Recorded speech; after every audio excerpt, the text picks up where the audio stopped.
Bien, Cuando nosotros morimos y el cuerpo y el espíritu se separan, el alma deja de existir, no hay alma, porque el alma es un ser viviente.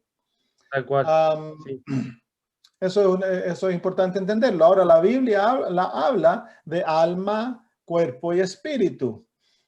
Pero sí, eso es en referencia al ser total. La Biblia nunca separa los elementos que componen el ser humano. No hay separación entre nosotros que tenemos un espíritu que habita el cuerpo. No es así. bien, El espíritu es lo que nos ha dado Dios para poder vivir. Es bien, la energía vital, es su poder de vida, pero sí, tan solo actúa cuando está en unión con el cuerpo. Cuando se separa del cuerpo en la muerte, entonces el espíritu, aquella energía, vuelve a Dios porque le pertenece a Él. Ahora, en tal cuanto cual. al cuerpo, el apóstol Pablo dice que hay distintos tipos de cuerpo. Por supuesto, está el cuerpo carnal que nosotros tenemos, que Dios nos dio en la creación, y hay cuerpos espirituales, pero son tan reales como Sí, nosotros. La hermana de White le preguntó una vez a mm, Jesús si es que el Padre tenía una forma como él, y él le dijo que sí, pero que nadie podía verlo. Así que Dios, a pesar de ser un ser espiritual, el Espíritu Santo, a pesar de ser un ser espiritual, los ángeles son seres espirituales, pero son tan reales como nosotros, simplemente tienen un cuerpo de una esencia distinta, pero son tan reales como nosotros. Tienen capacidades pero- mentales, capacidades de mm, amar, tienen sentimientos, tienen raciocinio, tienen todo ello que nosotros tenemos, pero nosotros somos una distinta forma de creación. Ahora, bien, cuando Jesús resucitó, él recibió un cuerpo espiritual y sin embargo él dice que él tiene, toquen, me dice que los espíritus no tienen carne y hueso, les dice. claro, sí, sí, sí, sí. Así Por eso mi que duda, es real y comió. Así que eso tenemos para entenderlo 100%, vamos a tener que esperar cuando el Señor nos dé nuestro nuevo cuerpo y ahí sí que lo vamos a entender clarito. claro, Tienen la capacidad de ser visibles y reales como nosotros. ¿Se acuerdan cuando, por ejemplo, los ángeles le aparecieron a Abraham? Jesús mismo le apareció a Abraham, conversaron con él, comieron con él, eran tan reales como Abraham. Abraham los debe haber visto como personas hasta el momento en claro, que Dios no, Jesús se revela. Él y Abraham entiende que está hablando con el ángel de Jehová. Entonces son tan reales como nosotros. Entonces por eso que los espíritus malos van a poder hacerse pasar por nuestros seres amados. Yo hace muchos tal años cual. atrás estaba como anciano de una iglesia cuando era jovencito, tenía 21 años. Me pidieron que fuera a visitar a una señora que había dejado de asistir a la iglesia, que su esposo había muerto. Sí, Entonces la fui a visitar yo y nos pusimos a conversar y en la conversación ella me contó, ¿no?, de que el esposo la venía a visitar todas las noches. Entonces ella se había dado cuenta de que nuestra enseñanza del estado de los muertos era falsa. Y el esposo se acostaba al lado de ella y dormían juntos toda la noche y en la mañana él se iba, dice. Así que puede ser bastante real, muy real. Así que es el engaño más poderoso. Cuando Satanás aparezca como Jesús y los ángeles se hagan pasar por los santos y por, ¿cómo se llama?, por los apóstoles, por nuestros seres queridos que han muerto y se aparezcan y nos vengan a hablar, es el engaño más poderoso. Porque vamos a estar viviendo en un tiempo de una crisis total. Va a haber ataque espiritual, ataque mental, ataque físico.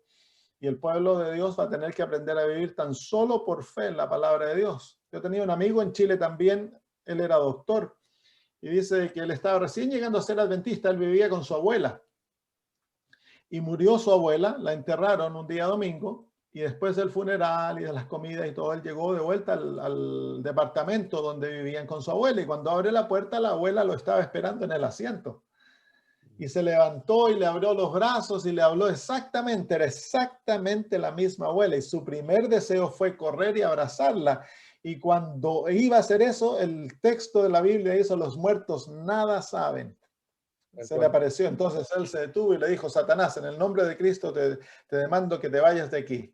Y la imagen se desapareció. Buenísimo. Mi, mi tía, bueno, mi padre, la tía abuela de mi padre. Mi papá era chiquito de él, tenía unos 11 años y estaba en la tía abuela estaba enferma. Y él estaba hurgueteando entre las cosas de la tía y abrió un cajón y de ahí sacó un rollito y lo abrió y era un acrónimo. Acrónimos se llaman cuando escriben una palabra para abajo y después de ahí sacan un verso de cada letra. Y era el nombre de ella, Eloísa. Y escrito, ¿no? En cada letra había algo bonito y al final estaba firmado por Cervantes. Ustedes saben quién Cervantes fue, ¿no? Un gran poeta español que vivió por allá por los 1500. Entonces mi papá le dice, tía, ¿cómo fue que esto fue firmado por Cervantes? Y la tía se largó a reír y le dijo, ven acá, te cuento la historia. Así que le contó la historia. Dice, cuando ella estaba en el liceo, había una profesora que practicaba el espiritismo y les ponía a las niñas números en las espaldas, era un liceo de niñas, y las que adivinaban el número, la profesora las invitaba a una reunión espiritista, y ella adivinó el número y fueron, y habían varias niñas, se sentaron alrededor de la mesa, y la profesora le dijo a quién desean llamar, y estaban justo estudiando Cervantes. Así que las niñas dijeron, ¿por qué no llamamos a Cervantes? Así que le pidieron a la profesora la medium, no sé cómo era, la espiritista, ¿no? A través de ella se manifestaba el espíritu. Entonces le pidieron que la llamara, lo llamó y pusieron en esos tiempos estaban los lápiz pluma, ¿no? Que era un lápiz que se metía en tinta y se escribía con eso. Entonces pusieron la tinta, pusieron el lápiz al lado y las niñas tenían cada una un papel y llamó al espíritu y cuando llegó el espíritu separó la pluma. Y la profesora dijo, está aquí, ¿qué desean que haga? Entonces le pidieron eso, que escribiera un acrónimo con su nombre y a cada niña el papel fue escribiendo y le escribió el acrónimo con el nombre y todo y firmaba Cervantes. Se fue alrededor, les encantó a las niñas. La próxima semana estaban todas ahí, había una niña nueva. Y hicieron lo mismo, llamaron a Cervantes, separó el lápiz, comenzó a escribir y cuando llegó la niña nueva se paró y le dijo, en el nombre de Cristo te ordeno que escribas tu verdadero nombre, le dice. Y el lápiz se detuvo. Y nuevamente la niña le dijo, en el nombre de Cristo te ordeno que escribas tu verdadero nombre. Y escribió, yo, Satanás. Horrible, sí. Así que es real, es bien real. Sí, sí. Bueno, muy bien, ya se nos pasó la hora, vamos a unirnos. A lo mejor algunos hermanos se molestaron por lo que dije la semana pasada en cuanto a algunas de las enseñanzas de mi cuñado Oscar Sande. Pero bueno, si se ofendieron es cosa de ellos. Dice, mi mamá nos decía cuando niños que el que se enoja tiene dos trabajos, enojarse y desenojarse. Oremos. Padre eterno, al estudiar tu palabra en esta mañana, queremos implorar de que tú te hagas presente en nuestro medio y nos guíes a la verdad. Que podamos, Señor, comprender claramente las cosas que estudiamos y ver la profundidad y la hermosura de los temas que estamos investigando. Gracias, Padre. Habla a través de nosotros. Por Jesús lo pedimos. Amén. Vamos a dedicar algunos temas, 2 o 3 temas. Estamos estudiando acerca de la oración, pero vimos la semana pasada que para poder orar y tener una vida de oración viva, nosotros debemos tener una imagen saludable de quién Dios es. Así que vamos a mirar aquello hoy y mañana, hoy el martes y el próximo martes, por 3 martes lo vamos a hacer. Tengo muchos más temas de eso, pero lo vamos a hacer en forma resumida para poder volver a retomar el asunto de la oración. Hoy vamos a ver de qué manera, cómo era el Dios de Jesús, cuál era la imagen que Jesús tenía de Dios y cómo nos manifestó Jesús a Dios. Jesús nos manifestó a Dios. Vengan conmigo al libro de Juan, capítulo 1, versículo 18. Juan, capítulo 1, versículo 18. Juan, capítulo 1, versículo 18. Dice, a Dios nadie le vio jamás. El unigénito Hijo que está en el seno del Padre, Él le ha dado a conocer. Así que el propósito de la encarnación en Cristo, en el cual Dios llega a ser un ser humano, el propósito máximo más grande es revelar a Dios, no tan solo a nosotros, sino que también al universo entero. ¿Por qué? Porque Satanás tergiversó el carácter divino, levantó mentiras que causaron tal confusión en el universo que tan solo el tiempo iba a poder desmentir. Y por eso es que Dios permitió 6.000 años para que Satanás desarrollara los principios de su reino y Dios desarrollara los principios de su reino y el universo al final pudiera juzgar. Con la evidencia enfrente de ellos, el principio es: por sus frutos los conoceréis. El universo era totalmente inocente al principio. No sabían lo que era una mentira. Cuando Satanás comenzó a mentir, el universo no entendía lo que era la mentira. Entonces, la confusión fue pero gigantesca. ¿Cómo es que este ángel, que es el más cercano a Dios, que por no sé cuántos siglos les había venido a presentar a Dios, les había hablado del carácter de Dios, y ahora comienza a tergiversar todo aquello para dar vuelta a la lealtad del universo y ponerla de su parte? Entonces Dios permite el desarrollo del principio del fruto para que el universo pueda contemplar por sí mismo los caracteres de ambos reinos. Y el propósito de la encarnación de Cristo es revelar a Dios al universo. En Hebreos capítulo 1, este principio también se nos muestra. Hebreos capítulo 1, versículos 1 y 2. Hebreos capítulo 1, versículos 1 y 2 dice: Dios, habiendo hablado muchas veces y de muchas maneras, en otro tiempo a los padres por los profetas. Así que Dios habla a través de los padres, a los padres les habla a través de los profetas. Los profetas son la boca de Dios. Y luego dice: en estos postreros días nos ha hablado por el Hijo, a quien constituyó heredero de todo y por quien asimismo hizo el universo. Así que nos da quién el Hijo es. Y luego el versículo 3 dice: el cual, el Hijo, siendo el resplandor de su gloria y la imagen misma de su sustancia, y quien sustenta todas las cosas con la palabra de su poder, habiendo efectuado la purificación de nuestros pecados por medio de sí mismo, se sentó a la diestra de la majestad en las alturas. Así que, ¿quién es el Hijo? El Hijo es la manifestación del resplandor de la gloria de Dios. Y es la imagen misma del Dios que es invisible para los ojos del ser humano. Es por eso que en Juan capítulo 14,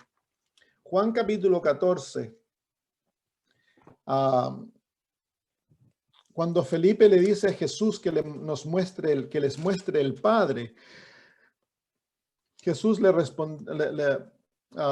responde. Versículo 8 del 14 dice: Felipe le dijo: Señor, muéstranos al Padre y nos basta. ¿Cómo se llama? Inocente Felipe. Muéstranos al Padre y nos basta. Ya con eso quedamos contentos. Jesús le dijo: ¿tanto tiempo hace que estoy con vosotros y no me has conocido, Felipe? El que me ha visto a mí, ha visto al Padre. ¿Cómo pues dices tú: muéstranos al Padre? ¿No crees que yo soy en el Padre y el Padre en mí? Las palabras que yo os hablo no las hablo por mi propia cuenta, sino que el Padre que mora en mí, Él hace las obras. Creedme que yo soy en el Padre y el Padre en mí. De otra manera, creedme por las mismas obras. Entonces aquí claramente Jesús nos muestra de que el Padre y Él son dos personas distintas, pero están tan unidos que son uno, y el Padre es el que vive su vida a través de Jesús. Así que al ver a Jesús, nosotros estamos viendo al Padre. Lo que Jesús hace es lo que el Padre hace.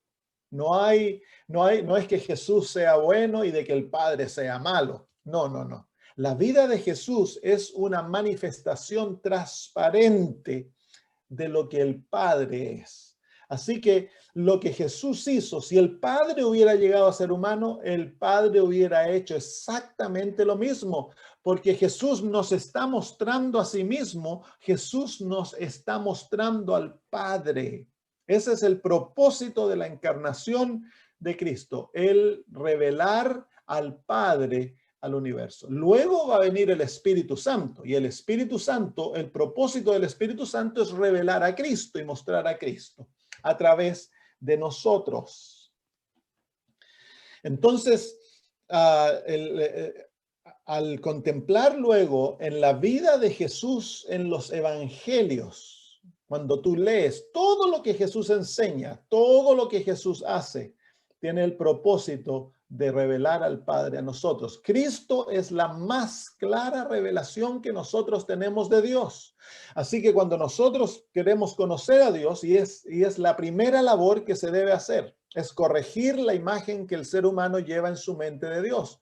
Y para corregir esa imagen debemos comenzar por los evangelios. Una vez que nosotros entendemos el carácter divino en la vida de Cristo, entonces estamos preparados para leer el resto de la Biblia y contemplar y comprender a Dios, especialmente en el Antiguo Testamento.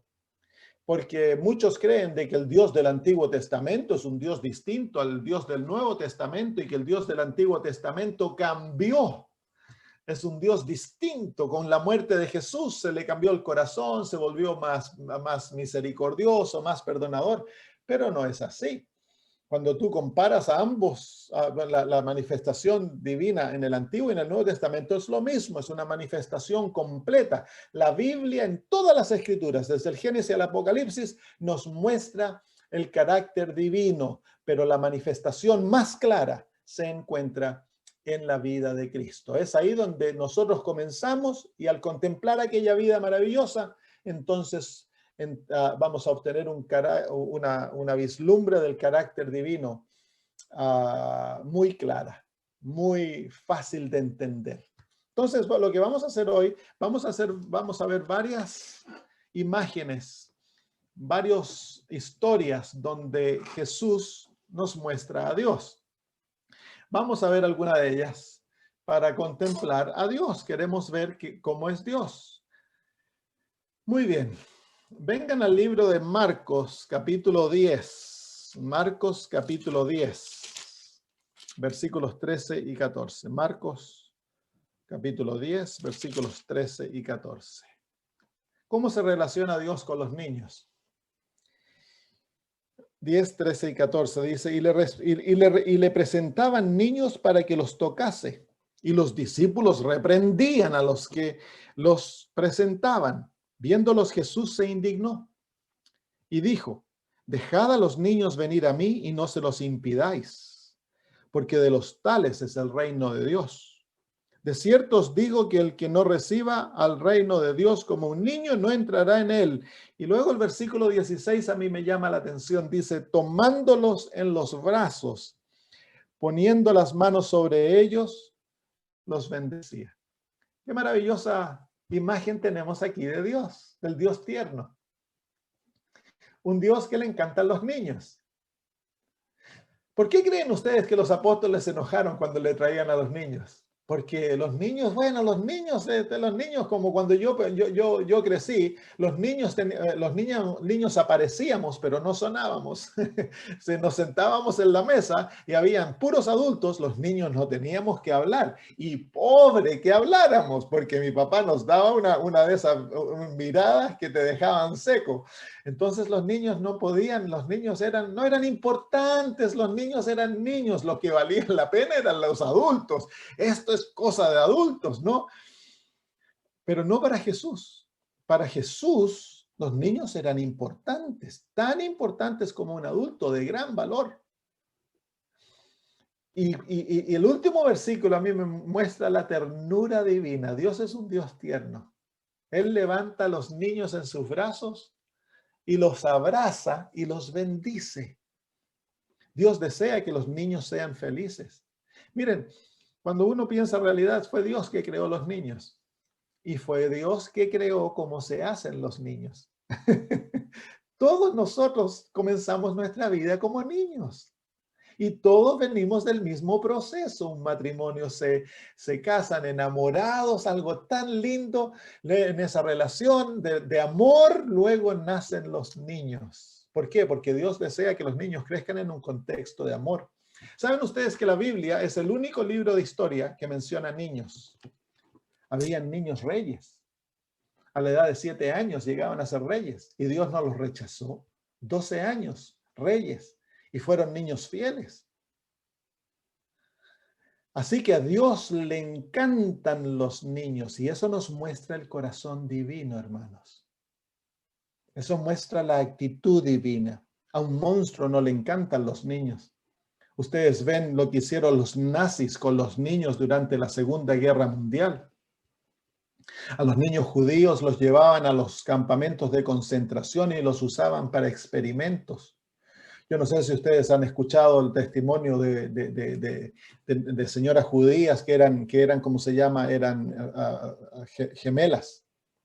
Y las sometían a vacunas y ¿cómo se llama? Exposiciones químicas. Y le hacían terribles experimentos. Niños, eran niñitas de 4 o 5 años, hermanos. Satanás odia a los niños. Dios le encantan los niños. En la Biblia tenemos tantas historias de niños. ¿Se han dado cuenta ustedes eso? Tenemos la historia de Samuel. Tenemos la historia de Sansón. Tenemos la historia de David como niño que fue ungido como rey cuando aún era un niño. Y tenemos tantas historias, hermanos, de niños. ¿Por qué? Porque Dios desea mostrar su corazón. A Dios le encantan los niños.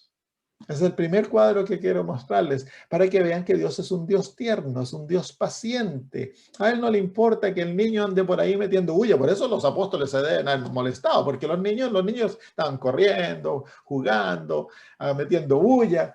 Claro, ¿no? Entonces, no, sáquenlas aquí, sáquenlas aquí. Jesús se indignó cuando le pidieron que sacaran a los niños. A veces, ¿cómo tratamos a los niños en nuestros hogares, hermanos? ¿Cómo tratamos a los niños dentro de la iglesia? Queremos que los niños parezcan momias dentro de la iglesia. Los niños son niños.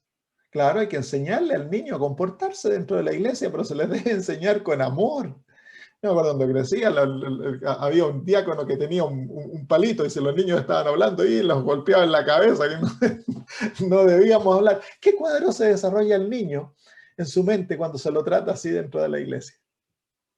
¿Saben ustedes que el niño, la imagen del niño, la imagen divina del niño, el niño no se imagina a Dios. El niño no tiene una imagen de Dios en su mente hasta la edad de 7, 8 años. Y hasta esa edad, la imagen que el niño desarrolla de Dios proviene de sus padres y de los adultos cercanos que se relacionan con el niño. Así que por eso es que es tan importante que los padres tengan un carácter balanceado, porque el niño va a aprender de ellos cómo Dios es. Los padres son gritones y son enojones y impacientes. El niño naturalmente va a creer que Dios es así y va a desarrollar esa imagen subconsciente de Dios y luego se va a relacionar con Dios de esa manera. El niño necesita 2 cosas bien balanceadas, mucho amor y mucha disciplina. Y la disciplina debe ser muy sencilla e implementada con mucha misericordia. Pero el niño debe tener bordes bien demarcados para que él aprenda a entender qué es lo bueno y qué es lo malo. No deben multiplicarse las reglas en la casa porque eso confunde al niño.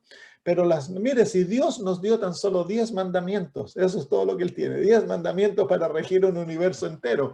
Y cuando no había pecado, había tan solo un mandamiento que estaban escondidos todos esos mandamientos en uno, la ley del amor. Muy bien, entonces ese es el primer cuadro, el Dios tierno, al Dios que le encantan los niños. Miren, si Dios es el que hizo las flores, Dios es el que hizo las mariposas, Dios es el que hizo las abejitas. Dios es el que hizo la puesta y la salida de sol. Dios es un Dios tierno, hermanos. A Él le encanta la ternura. Tristemente, especialmente para los hombres, este asunto en el carácter masculino se ha destruido producto de las películas. Las películas muestran al hombre como el macho que tiene muchas mujeres, que se agarra a combos con los que no le gustan y los revienta, los mata. Ese es el hombre del mundo. Pero el hombre cristiano es un hombre tierno, es un hombre paciente, es un hombre cariñoso. Muy bien, vamos a ver otro cuadro de nuestro Dios. ¿Cómo se relaciona Dios con aquellos que sufren? Vamos a Juan capítulo 11, versículos 1 y 3. Juan capítulo 11, versículos 1 y 3. Aquí está la historia de Lázaro. Hay muchas historias de cómo se relaciona Dios con los que sufren. Pero aquí vemos la manera que Él se relaciona cuando nosotros estamos pasando por momentos difíciles. Versículos 1 y 3 dice, estaba entonces enfermo uno llamado Lázaro de Betania, la aldea de María y de Marta su hermana. María, cuyo hermano Lázaro estaba enfermo, fue la que ungió al Señor con perfume y le ungió los pies con sus cabellos. Enviaron pues las hermanas para decir a Jesús, Señor, he aquí el que amas está enfermo. Qué lindo cuadro. El Señor amaba a Lázaro. Amaba a María y Marta. ¿Saben ustedes, hermana Guay, que a Jesús le encantaba ir al hogar de María y Marta y de Lázaro? Era un lugar donde él podía relajarse y disfrutar del amor y el cariño que ellos le tenían. A él le encantaba, era el hogar favorito de él. Y amaba mucho a Lázaro. Eran grandes amigos. Cuadro de Dios, ¿no? A Dios le encanta tener amigos. A Dios le encanta visitar hogares donde Él es bienvenido, donde hay paz, donde Él se puede relajar con nosotros. ¿Dios tiene amigos? A Abraham se lo llama el amigo de Dios, a Moisés se lo llama amigo de Dios, a David se lo llama amigo de Dios. A Dios le encantan los amigos y Él creó los amigos. Eso es carácter divino. Dios es un Dios amistoso. No es ese Dios sentado en el trono con la barba larga y serio y que anda buscando a quien. O sea, ese es el Dios católico, es un Dios pagano.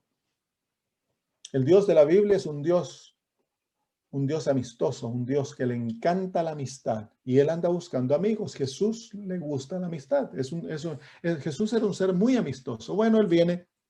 La historia de Juan, algunos no la entienden. Veamos los versículos 4 al 6. Dice, oyéndolo Jesús dijo, esta enfermedad no es para muerte, sino para la gloria de Dios, para que el Hijo de Dios sea glorificado por ella. Y amaba Jesús a Marta y a su hermano y a Lázaro, y a su hermana y a Lázaro. Cuando oyó pues que estaba enfermo, se quedó 2 días más en el lugar donde estaba. No tiene sentido, ¿no? Nosotros amamos a alguien, nos dice está enfermo. ¿Qué es lo que vamos a desear? Vamos a correr para tratar de ir a ayudarlo. Pero Jesús actúa de una manera que nosotros no entendemos y para los discípulos fue difícil de entender.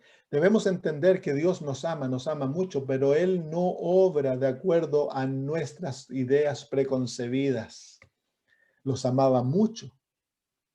Y Dios permitió que Lázaro muriera, hermanos. No porque no los amaba, no porque Él no estaba interesado en el bienestar de ellos. La manera que Jesús actuó no es de acuerdo a las normas y la cultura nuestra, hermanos. Jesús actúa viendo aún más allá. Él ve el mañana, Él ve el futuro eterno, Él ve lo que es de bien para nosotros y que trae gloria a Dios. Y muchas veces no lo entendemos. Y eso fue lo que le pasó a Marta y a María cuando Jesús vino 3 días después. Marta y María estaban desconsoladas. ¿Por qué no había venido Jesús? No lo entendían. Si tú hubieses estado aquí, Él no habría muerto. Y a nosotros nos pasa lo mismo. En los momentos difíciles, hermanos, cuando pasamos por circunstancias que el Señor nos permite. ¿Se acuerdan que dijimos hace un tiempo atrás que a ti no te puede pasar nada sin que Dios lo permita? Y si Dios lo permite es para tu bien. Pero el problema es de que No nos parece, porque los sentimientos nos hablan de otras maneras. Cuando estamos pasando por circunstancias económicas difíciles y pareciera que el Señor no provee, cuando pareciera que el Señor no responde las oraciones, cuando estamos enfermos y pareciera que el Señor no nos sana, entonces, ¿dónde está Dios? Y es ahí en esos puntos que muchos abandonan al Señor y se van desanimados, desencantados con Dios, porque Dios no obró de acuerdo a lo que ellos pensaban que Dios debía obrar. ¿Cómo puede Dios permitir que un niño muera si los ama tanto? Pero si es que Dios los ama tanto y permite que un niño muera, Él sabe lo que está haciendo, hermanos. Pero esa confianza en Dios no se desarrolla con una imagen negativa. El problema es de que cuando nosotros reaccionamos de esta manera y nos enojamos con Dios y nos separamos de Él, simplemente estamos mostrando de que nosotros tenemos una imagen negativa de Dios en nuestra mente. Él no escucha mi oración. ¿Quién dijo eso? Dios no se preocupa de mí. Mentira. Esas son mentiras satánicas. Ah, Dios. Entonces, yo conozco muchos hermanos que sí, aún están en la iglesia, pero andan enojados con Dios, andan acarreando una bolsa de amargura contra Dios, porque Dios no me respondió aquí, Dios no me hizo esto, Dios no me hizo lo otro. Y si pudiéramos ver más allá. ¿Se imaginan que Jesús hubiera corrido, hubiera sanado a Juan?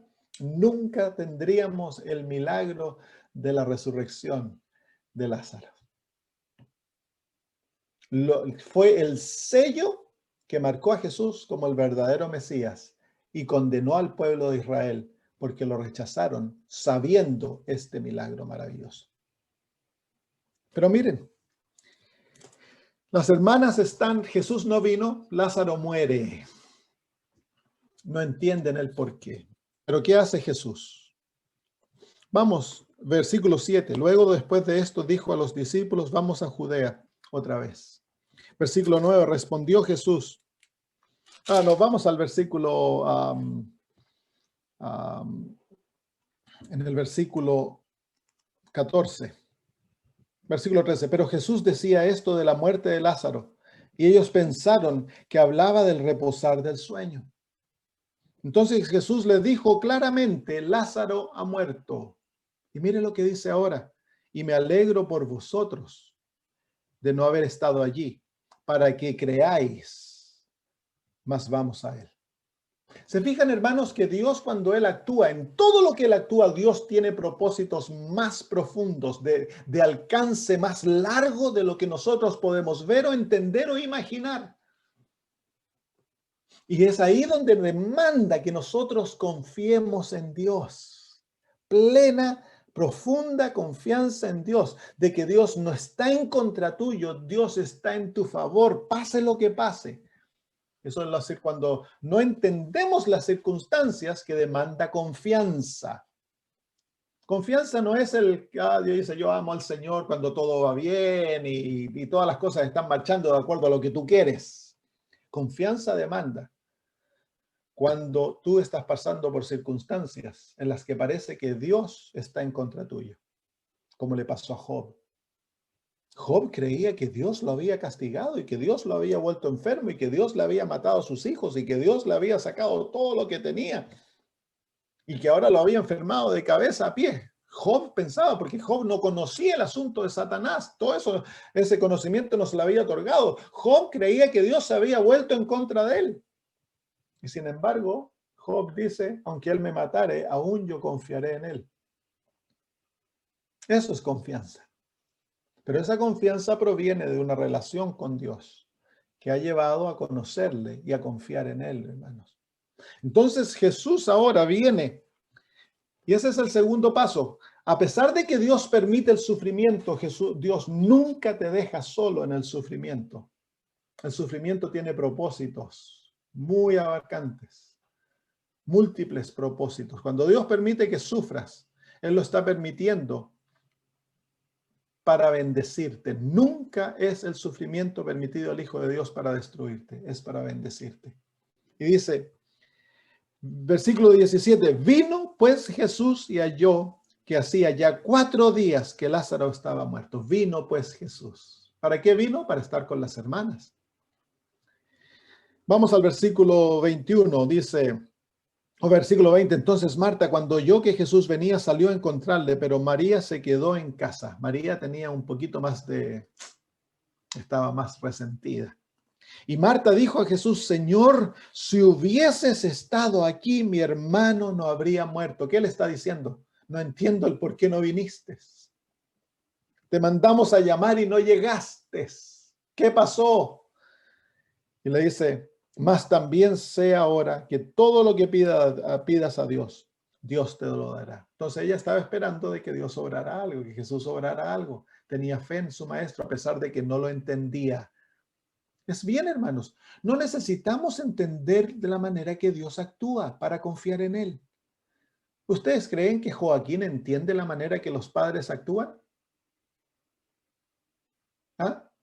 Cuando el niño era pequeñito y estaba calentito en el invierno y tenían que sacarle los pañales, ¡ay! Y se enfriaba entero. ¿Ustedes creen que Joaquín entendía con lo que los padres estaban haciendo? No, pero Joaquín no se enojaba con los padres. ¿Por qué? Porque naturalmente él confía en ellos. Tú y yo no necesitamos entender lo que Dios hace para confiar en Él. Cuando tú miras al Calvario y entiendes el amor divino por ti, que estuvo dispuesto a dar lo más precioso del cielo por salvarte, que Él vino a morir por ti, entonces eso debiera poner en paz todos los argumentos de que Dios no se preocupa por ti. Dios se preocupa por ti eternamente. Y lo que permite, lo está permitiendo por razones eternas para bendecirte y tenerte con Él para siempre. Entonces viene Jesús, versículo 23, Jesús le dijo, tu hermano resucitará. Marta le dijo, yo sé que resucitará en la resurrección en el día postrero. Le dijo Jesús, yo soy la resurrección y la vida, el que cree en mí, aunque esté muerto, vivirá, y todo aquel que vive y cree en mí no morirá eternamente. ¿Crees esto? Le dijo, sí, Señor, yo he creído que tú eres el Cristo, el Hijo de Dios, que has venido al mundo. Entonces ahí él, con esas palabras, saca la fe de Marta. Es importante que Marta manifieste su fe. Es importante, hermanos, que cuando pasamos nosotros por momentos difíciles, a pesar que no entendamos, hablemos fe como Marta. Ella no sabe que Jesús va a resucitar a Lázaro. Ella cree que Lázaro va a resucitar en el día postrero. Pero cuando Jesús le manifiesta esto, Marta expresa su fe. No hemos de permitir, hermanos, que Satanás nos lleve a hablar duda y quejas contra Dios, porque eso ofende y nos separa de Dios.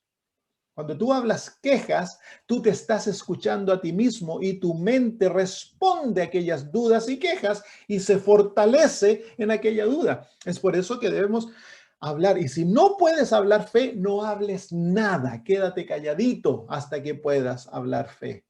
Habla fe. Porque al hablar fe, tú le estás permitiendo a Dios que obre por ti. Si Marta y María no hubieran expresado fe, Jesús no podría haber resucitado a Lázaro.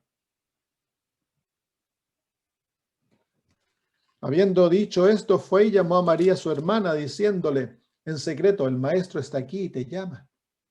Ella cuando lo oyó se levantó deprisa y vino a él. Jesús todavía no había entrado en la aldea, sino que estaba en el lugar donde Marta la había encontrado. Entonces los judíos que estaban en casa con ella y la consolaban, cuando vieron que María se había levantado deprisa y había salido, le siguieron diciendo, va al sepulcro a llorar allí. María, cuando llegó a donde estaba Jesús, al verle, se postró a sus pies diciéndole, Señor, si hubieses estado aquí, no habría muerto mi hermano.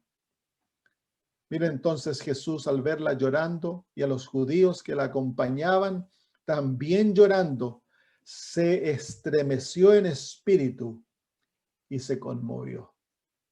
Esto es lo que causa al corazón divino el sufrimiento humano, hermanos.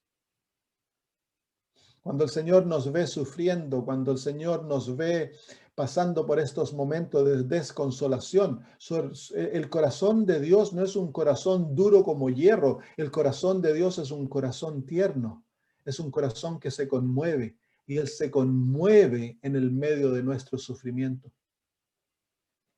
Y luego dice, y dijo, ¿dónde le pusieran? ¿Dónde le pusisteis? Le dijo, Señor, ven y ve. Versículo 35, un versículo increíble que nos muestra a Dios tal cual es. Jesús lloró. Jesús lloró. ¿Llora Dios? Ahí está, pues. El Dios que llora, hermanos.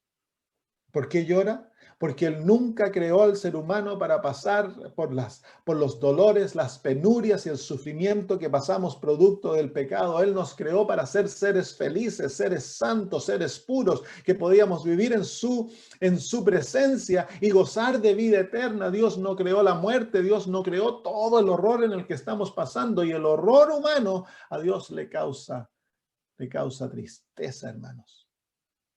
Al ver la dureza del corazón, al ver la falta de fe, al ver todo eso que estaba en ese ambiente, Jesús se compujo de corazón y fue estremecido, hermanos, y lloró. ¿Cuántas veces haremos que Dios llore? Todo lo que Jesús hace, todo es manifestación de quién el Padre es. Jesús está mostrando la reacción divina a nuestra realidad, hermanos. Dios no es impermeable a lo que nosotros pasamos. Tengo otra presentación en la cual yo hablo del Dios de sufrimiento. Y es en el asunto del pecado, el que más ha sufrido es Dios. Es Dios el que ve todos los niños que están siendo abusados sexualmente, emocionalmente. Es Dios el que ve todo el horror de este mundo, todo. Y no tan solo lo ve, Él lo siente, hermanos. Él lo lleva. Así que podrían ustedes pensar cuánto ha sufrido Dios en todo esto. Yo les voy a mostrar otro caso en el cual Jesús lloró. 2 veces vemos a Jesús llorando. Y esta es la respuesta en el momento del sufrimiento, hermanos. Cuando tú lloras, hay un Dios que llora contigo. Y es verdad. Nuestro sufrimiento causa sufrimiento al corazón divino, hermanos. Así que cuando Dios permite que tú sufras, Él está invirtiéndose a sí mismo en aquel sufrimiento. Él no te dice, ok, hijo, ahora pasa por el sufrimiento y yo te espero en el otro lado. Él no dice, cuando pases por el fuego, yo estaré contigo, dice. En todas sus aflicciones, dice el Antiguo Testamento, en todas sus aflicciones, Él fue afligido.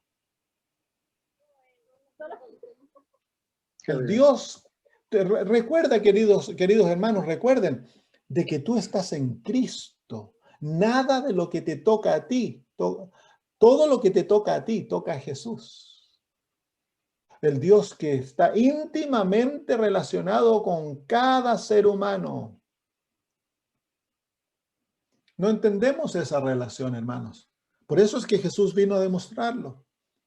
Jesús sabía que iba a resucitar a Lázaro. Él podría haber dicho, bueno, no importa que lloren estos, se lo merecen después de todo. No, estremeció a Jesús el ver llorar a María, el ver la realidad de un mundo hundido en la miseria, en la guerra, en el dolor, en el hambre, en el desastre.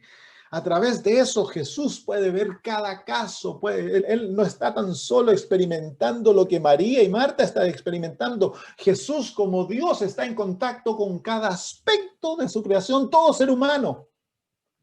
Nunca lo vamos a entender, hermanos.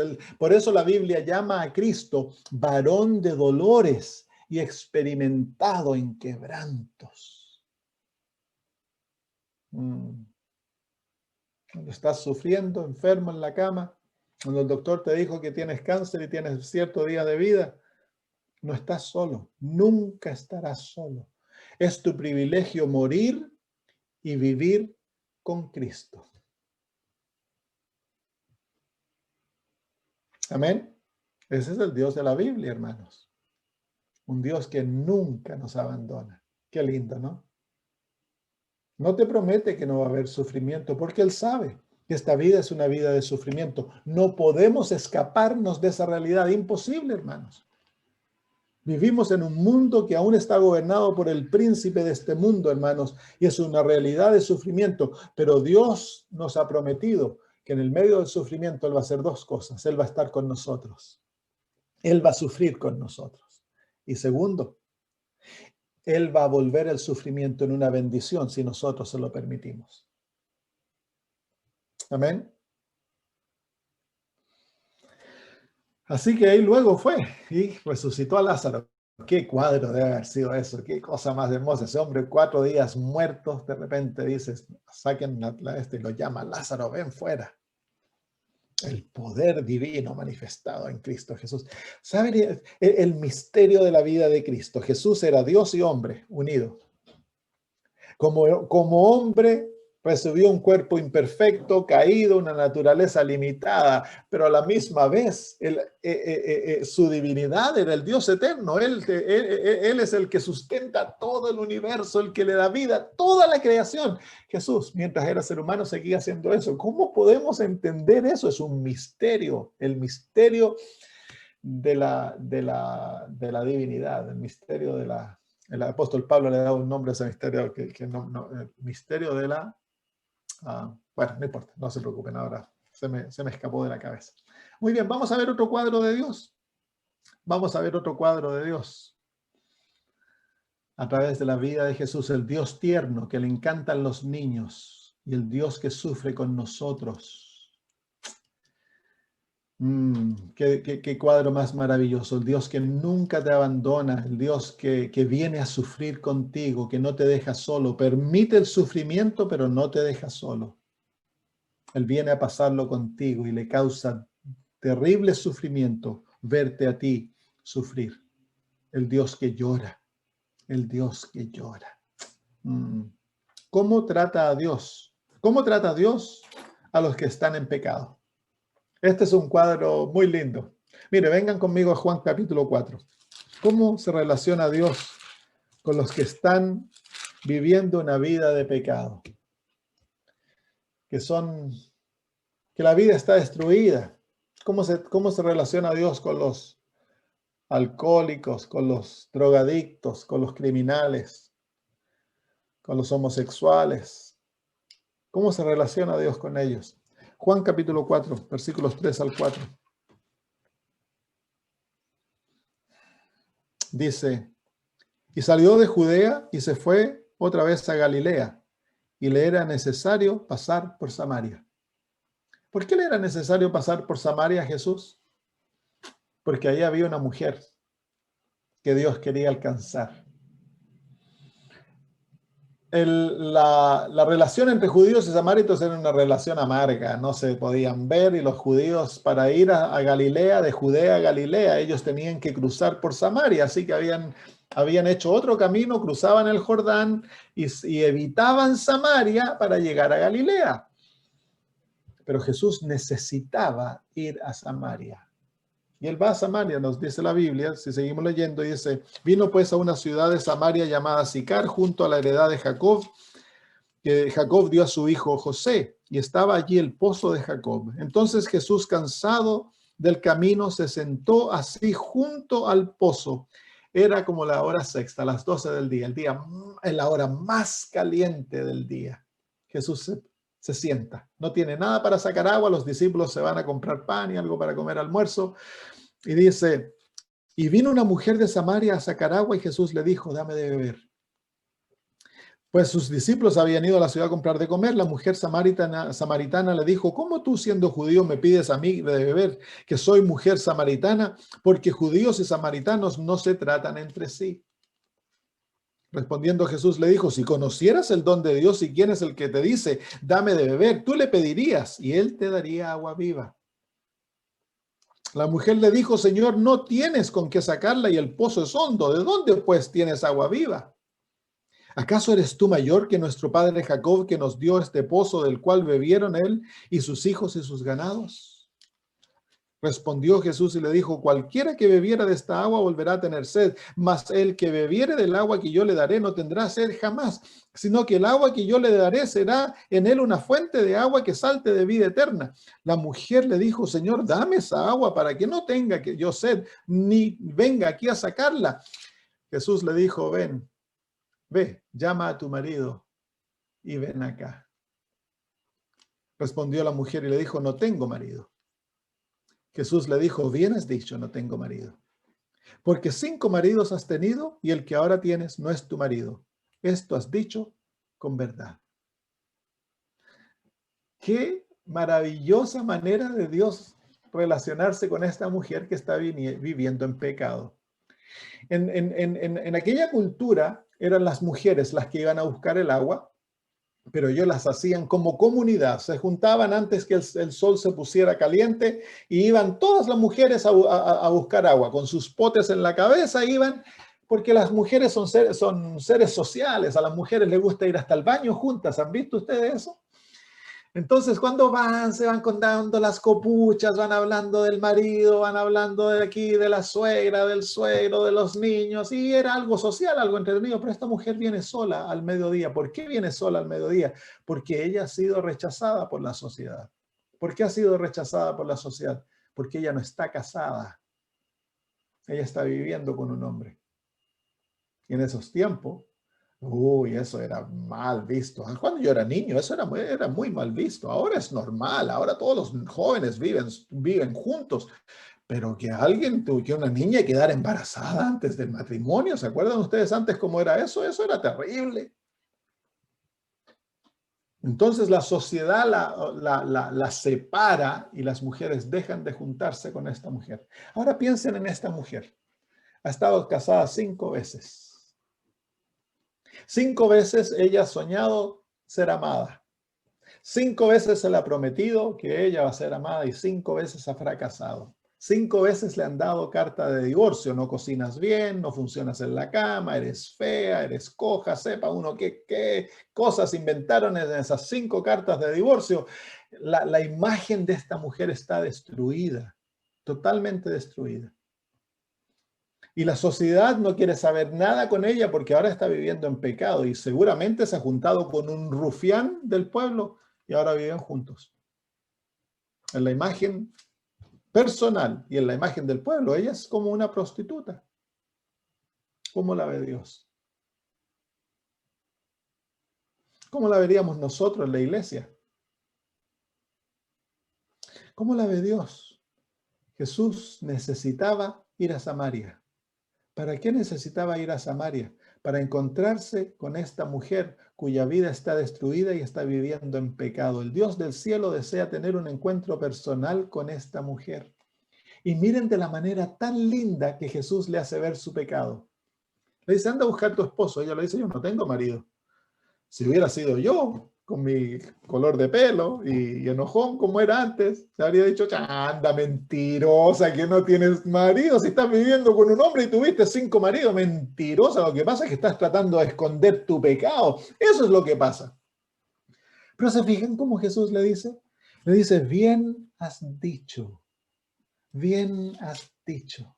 Y al final le dice, esto has dicho con verdad. La mujer está tratando de esconder lo que ella está haciendo y Jesús, en vez de recriminarla, él le comenta en forma positiva el hecho que ha dicho, no tengo marido. El carácter divino. Cuando esta mujer estaba bajo convicción, Jesús le ha dicho, ve a traer tu esposo. Y eso, ¡pum! Y por eso ella trata de esconderse ahora, no tengo marido.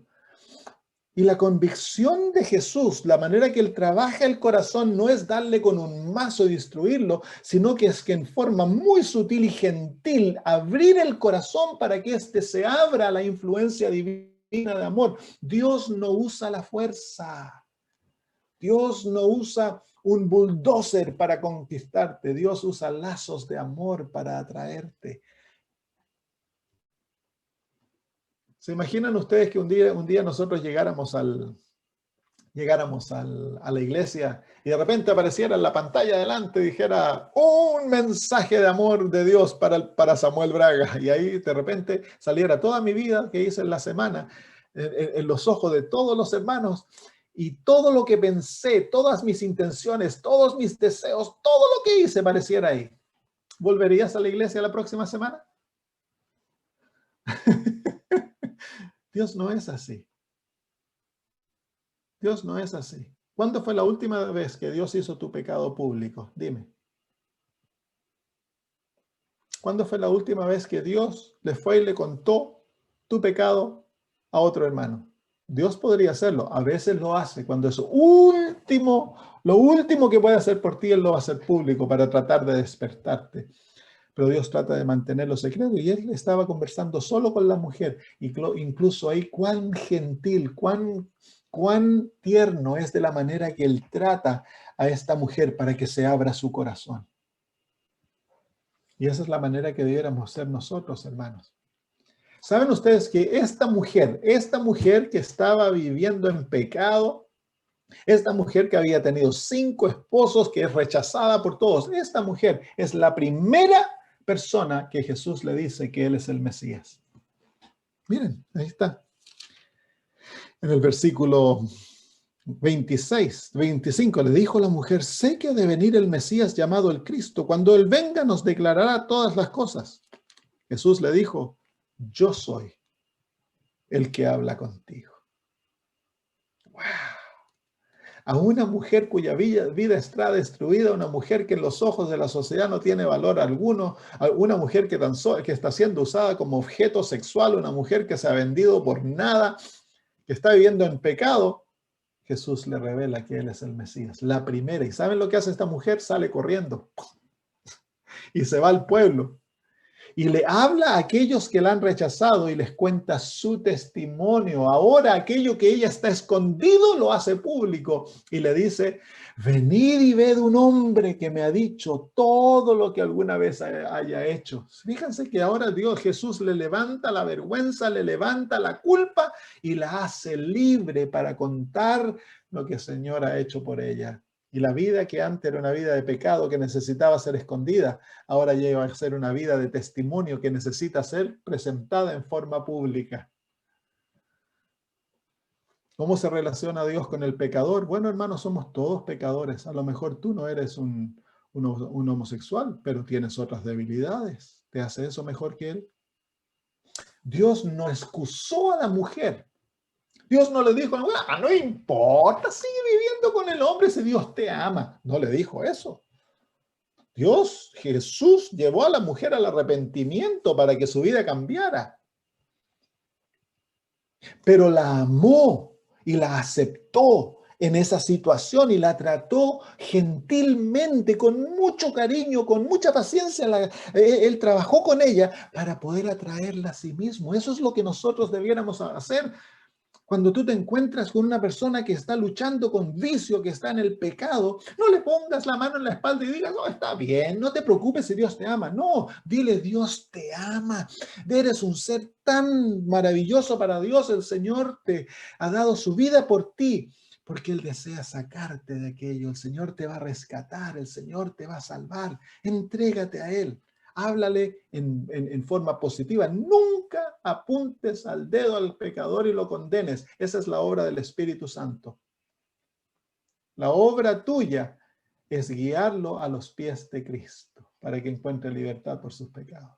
¿No fue esa la manera que Dios te trató a ti? ¿Y que aún te trata? ¿Sí o no?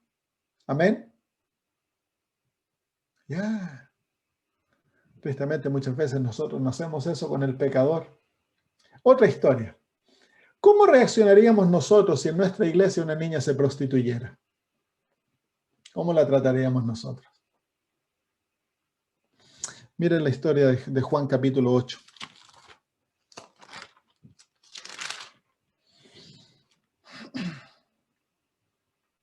¿Cómo Dios reacciona con los jóvenes que están en pecado, que están haciendo lo malo? Dice aquí, por la mañana, el versículo 2, por la mañana volvió al templo y todo el pueblo vino a él y sentado él les enseñaba.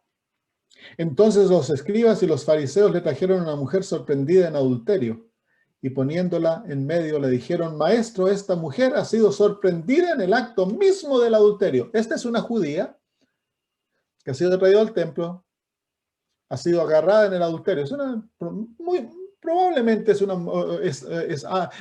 una prostituta o es una mujer casada que de bajo moralidad que se mete con otros hombres. Y ellos han hecho un arreglín. Ahora yo les hago una pregunta: ¿cómo supieron esos que ellos estaban cometiendo adulterio? En esos tiempos no había televisión ni había internet, así que tenían otras maneras de ver pornografía los hombres en aquellos tiempos. A veces lo miraban por los hoyitos, ¿no?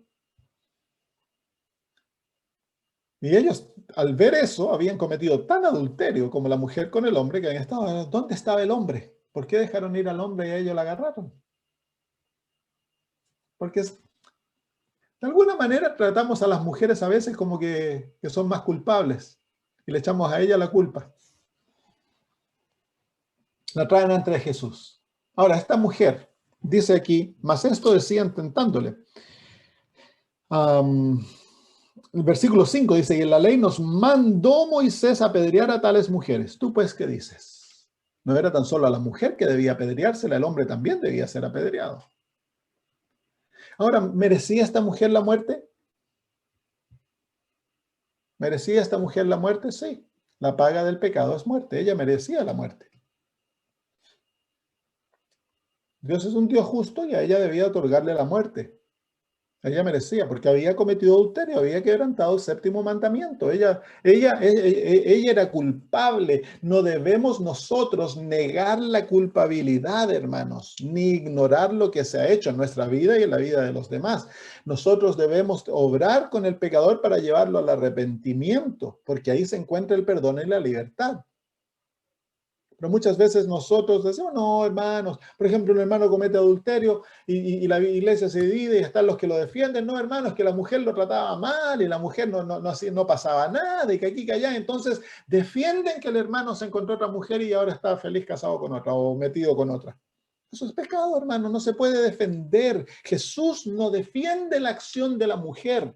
Jesús defiende a la mujer, pero no excusa la acción de pecado. Jesús le dice al final de esto, en el versículo 11, le dice, ella dijo, ninguno, Señor. Entonces Jesús le dijo, ni yo te condeno, vete y no peques más.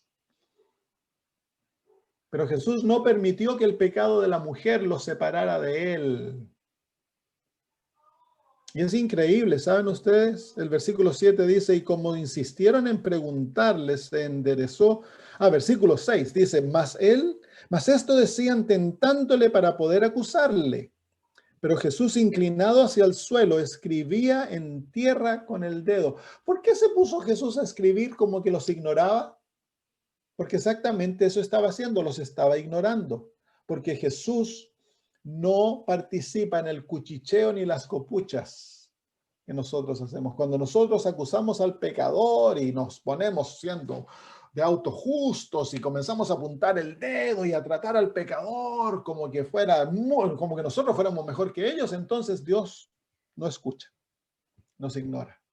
Y se pone a escribir Jesús en el piso. Y dice, y como insistieron en preguntarle, se enderezó y les dijo, el que de vosotros esté sin pecado, sea el primero en arrojar la piedra contra ella. No excusa a la mujer, pero tampoco los excusa a ellos. Y dice, e inclinándose de nuevo así hacia el suelo, siguió escribiendo en tierra, pero ellos al oír esto, acusados por su conciencia, salían uno a uno, comenzando desde los más viejos hasta los postreros, y quedó solo Jesús y la mujer que estaba en medio. Hermana White nos dice de que lo que Jesús escribía en el suelo eran los pecados de estos hombres. Y dice que acusados por la conciencia vinieron a ver lo que estaba escribiendo y cuando miraron sobre el hombro vieron su pecado y se dieron cuenta de que Jesús leía lo más íntimo de sus almas y entonces los desarmó y salieron uno a uno, se fueron. Miren la misericordia divina. Jesús, para defender a estos hombres, podría haber desenmascarados a estos hombres y haberle dicho, oye tú, Jacobo, ¿y tú no estabas cometiendo adulterio ayer con una mujer? ¿Y tú, Pedro, tú no le pegas a tu esposa? ¿Y tú no abusas a tus hijos? Y Jesús podría haberlos desenmascarado públicamente a todos aquellos hombres, pero no lo hizo. ¿Se fijan ustedes la manera que Jesús trata a la mujer? Es la misma manera que él trata a aquellos hombres. Esa es la manera que Dios obra con el pecador. Los hombres se van, Y ahora la mujer está con el juez del universo. Jesús tiene la vida de la mujer en su mano. Jesús puede hacer esto. Y la mujer desaparece. Ella se lo merece. Pero ese no es el Dios de la Biblia. A Dios no le encanta destruir. A Dios le encanta salvar. A Dios le encanta dar vida, no sacarla. Dios es el Dios de vida. Dios es el Dios que le encanta perdonar. Dios es un Dios misericordioso, hermanos. Y eso es lo que nos muestran estas dos historias. Cómo se relaciona Dios con el pecador. Dios se relaciona con el pecador a través de dos características de su carácter: la misericordia y la gracia. La misericordia es otorgarle al culpable lo que no merece. Y la gracia es el atributo divino que mueve a Dios a salvar al pecador. Cuando tú y yo pecamos, la primera reacción divina no es castigarte, no es darte la justicia, lo que tú mereces. Lo primero que Dios anhela y va a hacer todo lo posible para que esto llegue a ser es salvarte, porque Él es un Dios lleno de gracia. Por gracia sois salvos por medio de la fe. La gracia es lo que trae la salvación al pecador. Es un atributo divino, hermanos. Dios, eso es lo que Dios es. Es por eso que Jesús trata a esta mujer de esta manera. No es que eso sea algo raro para Dios. Para Dios es natural dar misericordia y ofrecer gracia. El perdonar al pecador es el deseo más natural de Dios. Es por eso que el momento que Adán y Eva pecan, Dios aparece en el jardín y no aparece enojado, no aparece gritando. ¿Cómo habría yo aparecido? Yo, Samuel Braga, con mi genio. Imagínense, Adán y Eva acaban de destruir el plan maravilloso que Dios tenía para este mundo. Le han entregado el mundo a Satanás y este mundo ha sido hundido en una historia aterrante, horrorífica. Y Dios aparece y dice que Él aparece en el frío del día. No viene enojado, no viene gritando. Cuando lo escucharon caminando, Adán y Eva se escondieron porque ahora ellos tenían miedo de Dios. El pecado creó miedo en el corazón del ser humano contra Dios. Ahora lo veían como enemigo. Pero cuando Dios los llamó, se vieron que en la voz de Dios no había enojo. Entonces Adán salió. Cuando le miró su rostro, era el mismo rostro compasivo y amante de que antes que ellos pecaran. Y Dios no viene golpeando piedras, no viene con deseo de castigarlos. Dios les ofrece el plan de la salvación e inmediatamente les ofrece su redentor. Y esa tarde, Adán y Eva salen del jardín perdonados, cubiertos por animalitos que han muerto. El sacrificio ha sido ofrecido. Y ellos nuevamente están en una relación con Dios. Ese es el Dios de la Biblia. Y ahora vayan al Antiguo Testamento e investiguen cuántas veces el Dios de la Biblia perdona. Vean las vidas de los héroes de la Biblia y vean cómo Dios los perdona, la paciencia que Dios tiene con cada uno de los héroes de la Biblia, cómo los sigue, cómo los llama, cómo los trata con mucha misericordia y les ofrece la gracia en forma ilimitada. Ese es el Dios del Antiguo Testamento, hermanos. Es el mismo que el Dios del Nuevo Testamento. Es el Dios de Jesús, el Dios que trata a los pecadores con misericordia y con mucha gracia. El Dios que anhela salvar. Y esa niña nunca fue la misma. Se cree, no es seguro, pero se cree que ella era María Magdalena. Eventualmente tuvo que sacarle 7 demonios. Eran los demonios que la mantenían enviciada en esa vida que llevaba. Y esta mujer fue la última en el sepulcro. Nunca abandonó a Jesús al lado de la cruz. Y fue la primera aquel día en la mañana a la cual Jesús se le manifestó. El Dios de la Biblia, hermanos. Y estas son tan solo imágenes, tenemos que terminar. Ya se nos pasó la hora, pasa tan rápido la hora, ¿no? Ese es el Dios de la Biblia, hermanos. Entonces ahora tú tomas estas imágenes y anda a leer el Antiguo Testamento. No he terminado, tengo muchas otras cosas que mostrarles a través de la vida de Jesús. Lo vamos a terminar la próxima semana. Pero me entusiasma. A mí este es uno de mis temas favoritos. Destruye el Dios de la Biblia, sí destruye. Castiga, sí. Pero eso es su labor rara. Es lo que él hace. A él no le gusta eso. Él lo evita a todo costo. Lo vamos a ver qué causa cuando Dios tiene que destruir, cómo lo toca. Lo vamos a ver la próxima semana. Jesús nos da un cuadro de Dios, cómo Él responde cuando Él va a permitir el castigo. Lo vamos a ver la próxima semana. Muy bien, ¿hay alguna pregunta?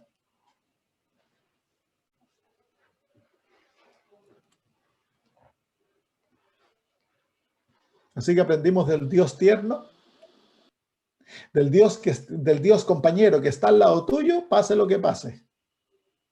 El Dios que nunca te abandona. Y del Dios misericordioso y lleno de gracia. Esas son las características que estas historias nos han mostrado.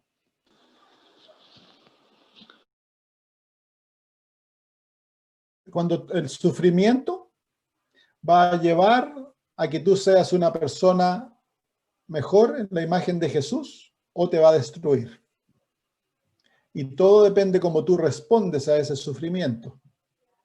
Y la manera de responder es por fe. Si nosotros por fe nos aferramos a la mano de Jesús y le decimos, Señor, yo no entiendo lo que estoy pasando, pero yo sé de que tú estás obrando en mí un buen propósito. Entonces ese sufrimiento te va a llevar a ser como Él. Es como el Señor Jesús. En la cruz, el Señor Jesús estaba totalmente abandonado. Seres humanos lo habían abandonado, el Padre lo tuvo que abandonar para poder, ¿cómo se llama?, que Él muriera. Pero el Padre vino y estuvo al lado de Él. Jesús no sentía al Padre. Pero en la nube que envolvió la cruz, el Padre estaba al lado de su Hijo. Pero su presencia fue retirada de Cristo Jesús. Pero Jesús, a pesar de todo eso, en la oscuridad más profunda que un ser humano alguna vez haya, porque Jesús experimentó la muerte eterna. Aquella muerte que es absoluta separación de Dios. Y en eso Jesús murió en fe. Cuando murió le dijo, Padre, en tus manos encomiendo mi espíritu. Ahí se encuentra la respuesta. Yo fui abusado sexualmente cuando tenía 5 años. Y cuando fui convertido, el Señor me llevó al perdón, perdoné, lo acepté, y esa experiencia ahora ha llegado a ser una bendición para mí y para muchos otros. Porque yo entiendo en mi carne lo que significa ser abusado. Así que cuando yo hablo con una persona abusada, hay empatía profunda. Porque yo sé exactamente lo que la persona pasa. Entonces ha llegado a ser bendición. Es el soldado que fue herido en la guerra, el que entiende al soldado que también fue herido en la guerra. Entonces, Dios permite, por muchas razones, Dios permite que nosotros suframos. Nunca es para destruirnos ni porque Él es un Dios sádico. Y una de las razones es para crear empatía en nosotros, para que podamos ministrar a aquellos que no tienen Dios. Aquellos que están pasando por sufrimiento, el sufrimiento nos va a hacer misericordiosos, nos va a hacer ayudar a amar al que está pasando por sufrimiento. De otra manera nos creemos superhéroes y creemos que los que están sufriendo son débiles. Entonces Dios permite el sufrimiento por razones eternas y de bendición para nosotros, pero tan solo para aquellos que tienen fe. El que tiene fe, el sufrimiento va a ser una bendición.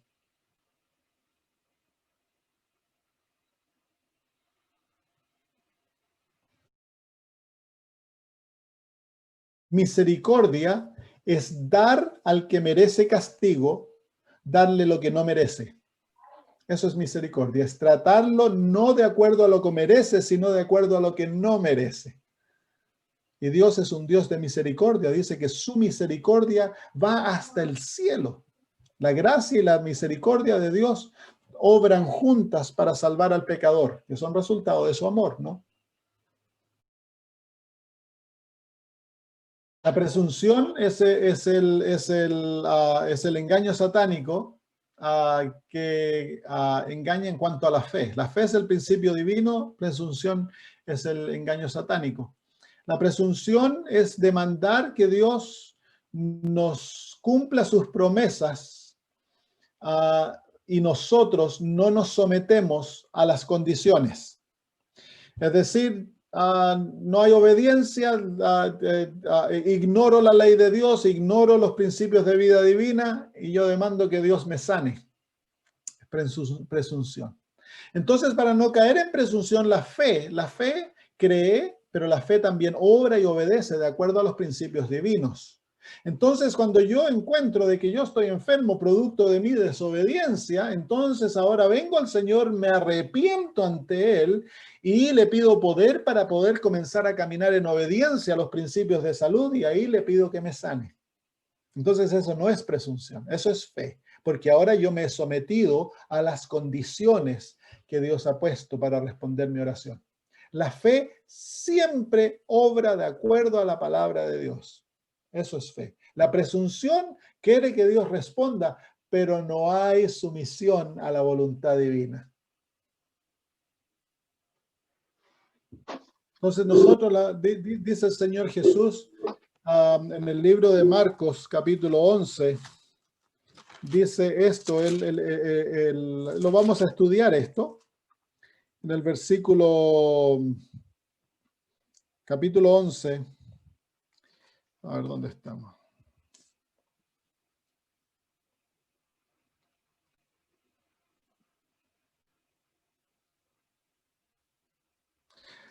Versículo 24 dice, por tanto os digo que todo lo que pidierais orando, creed que lo recibiréis y os vendrá. Entonces, dice que debemos recibirlo cuando lo pedimos. Eso es fe. Yo no espero hasta que lo que pido se materialice para yo creer que Dios me lo va a dar. Yo lo recibo en el mismo momento que se lo pido al Señor basado en la promesa. Y luego os vendrá. ¿Cómo vendrá y cuándo vendrá? Eso está en las manos de Dios. Bien. Dios siempre sana. ¿Cuándo y cómo sana? Eso es lo que es.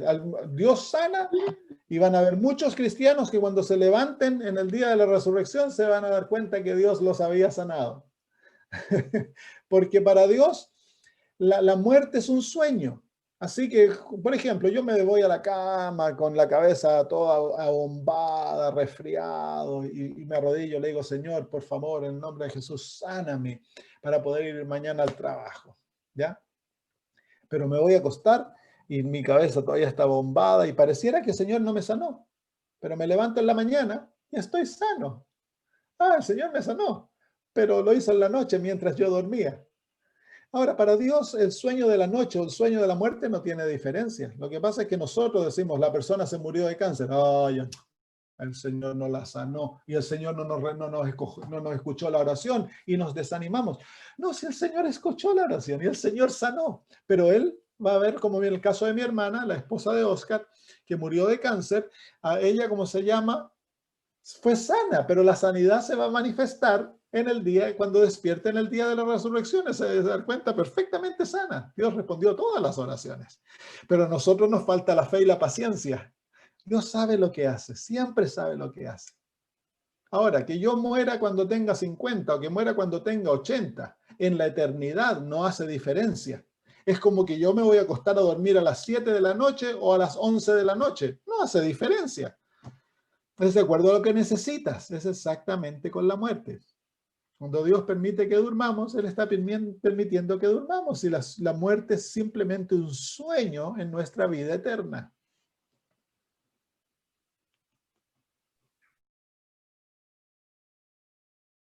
La información que tenemos, si eso ha ocurrido, la información que tenemos es pobre. No sabemos qué motivó a la iglesia a enviar un representante, si es que la iglesia lo envió. Porque hay veces que se salen cosas y se dicen cosas que no son verdaderas, no se ha preguntado, no se ha dicho, no se ha investigado. Tenemos que tener cuidado. Ahora, pongamos el caso peor. Sí. Este hombre fue enviado por la iglesia para allá para extenderle la mano al Papa. Han habido casos en que a representantes de la iglesia han tomado su propia labor y han ido y le han llevado un regalo al Papa. Pasó con el Juan Pablo II y todo eso. La hermana White, tanto la Biblia nos dice que la iglesia va a pasar por momentos bien bajos. Y si esto ha ocurrido y fue allá ante el Papa con deseos de estrechar manos, entonces eso está totalmente equivocado. No debiera hacerse. Dios lo va a juzgar. Pero eso no nos dice que la iglesia como iglesia se ha vuelto Babilonia. ¿Que hay apostasía dentro de la iglesia? Sí. ¿Que hay infiltrados? Sí. ¿Que hay muchos que están tratando de darse la mano con Roma? Sí. Pero la iglesia adventista como remanente no va a caer. La hermana White claramente dice eso y nunca va a llegar a ser Babilonia. Dios la va a salvar en la 11ª hora, dice la hermana de White. Así que va a llegar la hora que va a parecer a todo sentido que la iglesia adventista cayó, pero no va a caer. Solamente para aquellos que permanecen aferrados a las promesas divinas y sabemos las profecías que se han dicho y cómo termina todo, entonces vamos a poder seguir cursando a través de las olas que vienen, hermano, y la tormenta que se avecina a la iglesia adventista. Viene una tormenta muy grande. De manera así que no se desanimen. Miren, a mí me llegan cosas así, yo no les presto mucha atención porque yo prefiero fijarme en Cristo Jesús y no en defectos, porque yo estoy batallando con mis propios problemas de carácter. Así que mientras más me concentro en Jesús, más esperanza tengo que tener como Él. Cuando me pongo a pensar que a lo mejor el presidente de la conferencia general y este y el otro, ellos también pueden que sean hombres honestos, tan honestos como nosotros, amen al Señor y la verdad como nosotros, pero tienen tantas presiones, tienen tantas influencias, tantas batallas que ellos están batallando, que a veces cometen errores, hermanos. Y debemos orar por ellos y permitir que Dios haga la obra que Él tiene que hacer dentro de la iglesia. Viene un zarandeo de tal modo dentro del pueblo de Dios que lo que tiene que salir va a salir volando. Hay que ajustarse los cinturones, hermanos, porque Dios va a zarandear a su iglesia. Ahora, hay dentro de la iglesia hay una revolución también en cuanto a las profecías y Apocalipsis y todo eso, y tristemente están reinterpretando todas las cosas. Hay personas que andan reinterpretando todo y están causando mucha confusión. Sí. Así que quiero yo que, hermanos, que antes de ir a estudiar lo que algunos están enseñando, ustedes aprendan bien la interpretación adventista de nuestras profecías. Apréndanselas bien, tengan una base bien profunda, porque esa interpretación no cambia. La interpretación se profundiza, pero lo básico no cambia. Ahora hay hermanos y personas que andan diciendo, no, que esto aquí está mal, que esto allá está mal, y están creando tremenda confusión. Dios nos dio un sistema de interpretación profética que no cambia, se profundiza, se agranda, pero no cambia. Es lo mismo que el descubrimiento de la verdad. La verdad nunca cambia. Cuando alguien viene con verdad nueva, para establecer esa verdad nueva, tiene que deshacer todo lo que nosotros sabemos como verdad. Eso no es verdad. Eso es un error antiguo, presentado como verdad nueva. Es un engaño satánico, hermanos. Entonces tenemos que tener mucho cuidado. Hay muchos que andan diciendo nueva luz, nueva luz, nueva luz. Y cuando yo voy y miro la nueva luz, encuentro que no es nada más que un error antiguo, es oscuridad antigua, hermanos. Por eso, primero, antes de ponerse a buscar por nueva luz, aprendan la luz que ya tenemos. Apréndanla y acéptenla y vívanla. Dios no revela nueva luz si nosotros no caminamos en la luz que ya tenemos. Y cuando escuchan a alguien llamando nueva luz que está deshaciendo las verdades adventistas, rechacen a la persona y a las enseñanzas, no rechacen las verdades adventistas.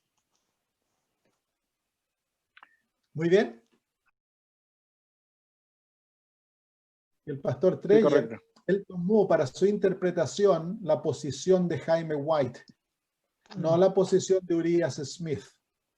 Entonces, ya como había iglesia, como iglesia nunca hemos tenido nosotros una posición en cuanto a Daniel 11, pero nuestros pioneros, hasta que Urias Smith tomó una posición divergente en cuanto a esto, creían de que el rey del norte era el papado.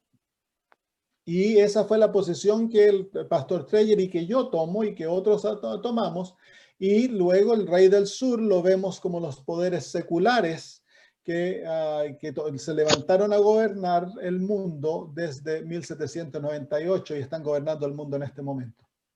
Es una interpretación que viene, lo único que hemos hecho es profundizarla por el hecho de que nuestros pioneros no habían llegado al momento del cumplimiento de que nosotros estamos viendo desde el cumplimiento de estas profecías. Entonces nosotros tenemos la ventaja que al ver el cumplimiento de la profecía podemos rellenar lo que ellos no tenían. Que la verdad se profundiza, pero nunca es destruida. Yo no puedo, para establecer una verdad, ir y destruir otras verdades. Eso entonces queda como se llama, como error. No es verdad, es error.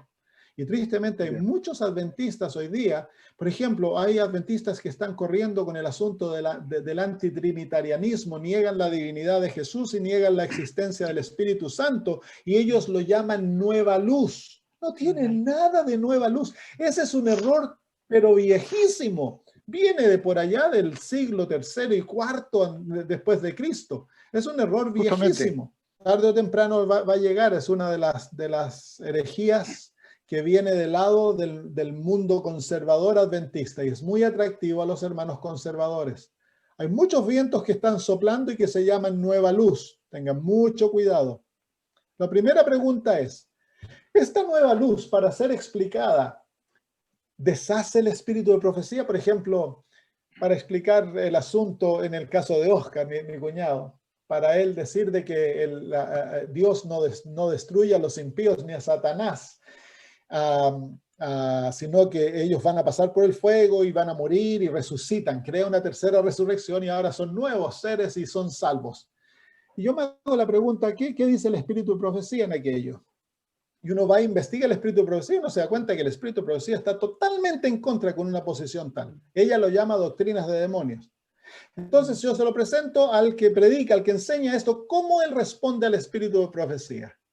Si lo ignora, lo deja de lado, yo prefiero estar de parte del profeta, a pesar de que no entienda 100% al profeta, porque un profeta siempre habla por Dios en comparación a un pastor, que un pastor no es profeta, el pastor puede hablar lo que a él se le ocurre.